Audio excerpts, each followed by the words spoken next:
आप कहते थे कप्तान बाहर आ जाएगा। हाँ, मैं आज भी ये बात कह रहा हूं, मैं वसूख से ये बात कह रहा हूं, मैं यकीन से ये बात कह रहा हूं। जिस दिन ये केस आला अदलिया में लगेंगे, जितना मर्जी कोई कहे कि फलां साइड फलां साइड फलां साइड फलां साइड, इसके बावजूद मैं आपको ये खबर दे रहा हूं, बड़ी खबर दे रहा हूं, अहम तरीन खबर दे रहा हूं। खबर यह है,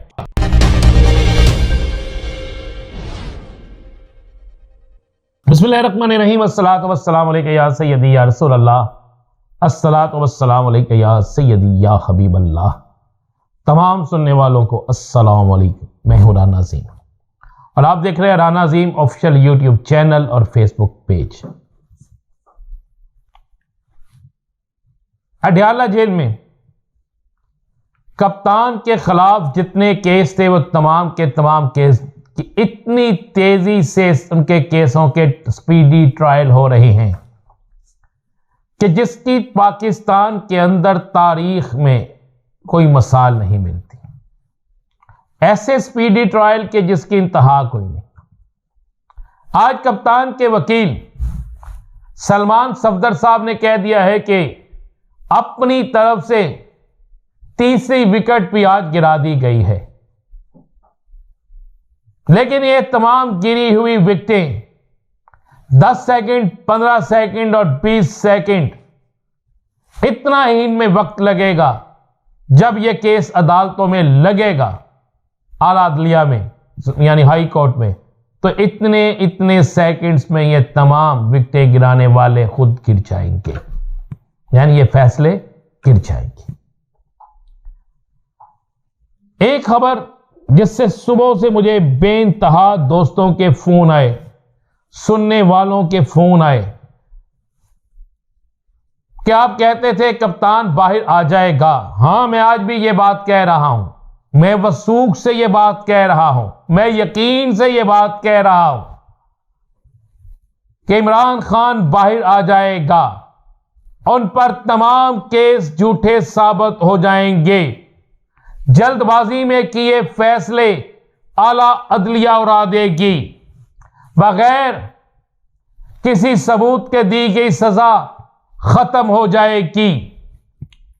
पाकिस्तान के मारूफ तरीन वकीला एतजाज एहसन से लेकर सलमान सफदर तक, सलमान अकरम राजा से लेकर लतीफ खोसा तक, सब ये बात कह चुके हैं कि ये सजाएं खत्म हो जाएंगी। ज़हन में रखिएगा, मैं कोई लंबी चौड़ी वजाहत नहीं, एक सिंपल सी बात ज़हन में रखिएगा। खान ने तो कुछ किया भी नहीं। नवाज शरीफ 13 अगवा केस, हाईजैकिंग केस, सजाए मौत याद है आपको? और भी बहुत से मामला ऐसे थे जिनमें उनकी बहुत सी चीजें साबित हुई थी। सजाएं आला अदलिया से भी हुई थी, लेकिन सब ठीक हो गया। तो यहां पर तो कुछ है भी नहीं। यह सिर्फ 8 फरवरी का दिन है कि हौसला टूट जाए, हिम्मत हार जाएं तहरीक इंसाफ के कारकुन, हिम्मत हार जाएं तहरीक इंसाफ वाले, वोट कास्ट करने ना जा सकें, अपने वोट पर पहरा ना दे सकें, अपने वोट की हिफाजत ना कर सकें, आप पोलिंग स्टेशनों तक ना जाएं, इलेक्शन से पहले हिम्मत हौसला हार जाए। ये सब कुछ सिर्फ उसके लिए है। लेकिन 8 फरवरी आपने जिसको भी वोट देना है, ये आपका फैसला है। 8 फरवरी तकदीर को बदल देगा या फिर 8 फरवरी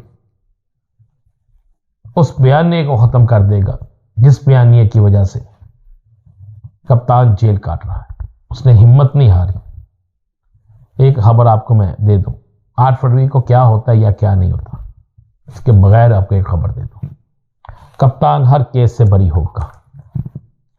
जिस दिन ये केस आला अदलिया में लगेंगे, जितना मर्जी कोई कहे कि फलां साइड फलां साइड फलां साइड फलां साइड, इसके बावजूद मैं आपको यह खबर दे रहा हूं, बड़ी खबर दे रहा हूं, अहम तरीन खबर दे रहा हूं। खबर यह है कि ये केस जो है उठ जाएंगे। कप्तान तमाम केसों से बरी होगा।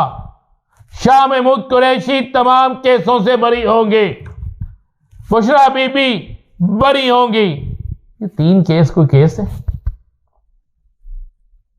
कानून के हिसाब से देख लें, सब कुछ। खौफ का तो ये आलम है कि आज भी मैंने लाहौर शहर के अंदर देखा तो लाहौर शहर में सलमान अकरम राजा क्या, तो लतीफ़ खोसा क्या, बाकी उम्मीदवार क्या, सबके बैनर इस तरह दर उतारे जा रहे थे। मैं परेशान हो गया कि अब भी इनके बैनर उतार रहे हैं। हौसला करें, हिम्मत करें, इलेक्शन के वक्त का इंतज़ार करें, उसके बाद मैदान भी होगा, घोड़ा भी होगा, सारा कुछ होगा। लेकिन एक खबर दे दूं कि कप्तान हर सूरत में बरी हो रहा है। कप्तान हर सूरत में बरी हो रहा है। ये सब कुछ सिर्फ 8 फरवरी तक है। कप्तान को जो 3 शराइत दी गई जिसके मतलब मुख्तलिफ ज़राए से खबर चल रही है, उन 3 शराइत में वजीर आजम उन किसी और की मर्जी का, कप्तान तहरीक इंसाफ से माइनस, कप्तान टिकटें किसी और के कहने पे देगा। कप्तान ने तीनों शर्तों को जो ज़राए कहते हैं इसलिए खत्म किया। कप्तान ने कहा मुझे वजीर आजम नहीं बनाना, ना बनाओ। अवाम में शऊर वाला वजीर आजम होना चाहिए। वो वजीर आजम होना चाहिए जो इस पाकिस्तान की बात करे। कप्तान ने तो यहां तक कह दिया बेशक मुझे वजीर आजम ना बनने दें, लेकिन अवाम के फैसले को तो ना रोकें। उसको बनाए वजीर आजम जो पाकिस्तान से मोहब्बत करे, अवाम के लिए कुछ करे।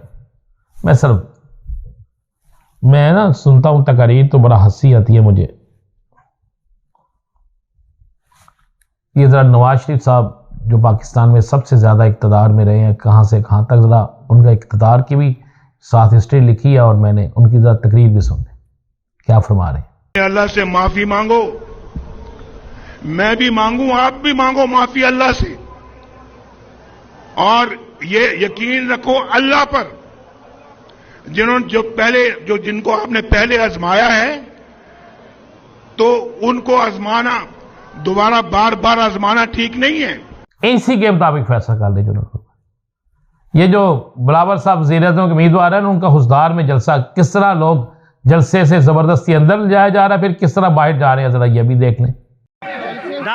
जबरदस्ती पूरा मखलूक के ठेकेदार बाबा सियासी जलसे से अंदर हैसियत सोशल वर्कर द सियासी जलसे नरे भाई खलेर आओ द सियासी जलसे बहैसियत सोशल वर्कर। अब आपको आखिर में सिर्फ एक चीज बता दूं, 8 दिन बाद बाजी पलटना शुरू हो जाएगी। लिख लीजिए, 8 दिन बाद बाजी पलट जाएगी। किस तरह पलटेगी आपको बताएंगे अगले व्लॉग में। इजाजत दीजिए, अल्लाह।